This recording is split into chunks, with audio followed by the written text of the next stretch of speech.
Bad Vegan Nikki here, and the knotweed is in full bloom.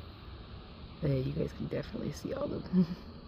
Like, I wonder if they'll be able to. Oh yeah, now you can see them clearly.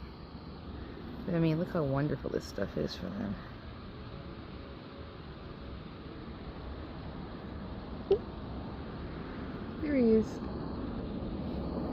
Yeah, they are just covered in them. And then there's a bunch of spiders and stuff in there. Eating all the bees and wasps. Look at that teeny tiny little ball there. Look at that big old wasp right there.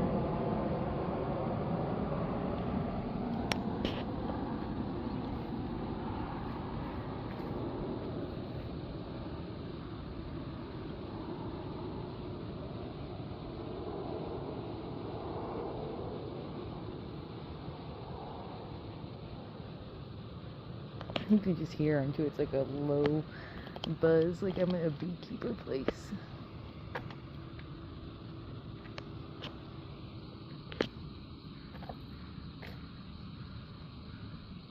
Oop, and there is my bat house I installed this week.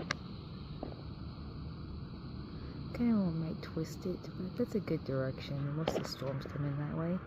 And then it should still get all the warm heat from the sun. But wish me luck on getting bats this year.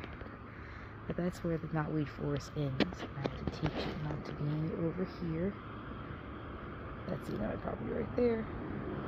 And then I gotta teach all this knotweed, which I started working on last year. It's actually doing pretty good. Not to be here. This is not where to go.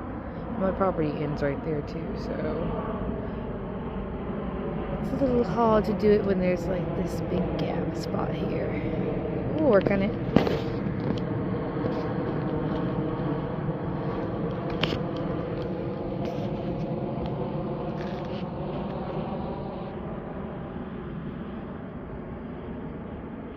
Japanese knotweed is also medicinal, so it's a pretty cool plant.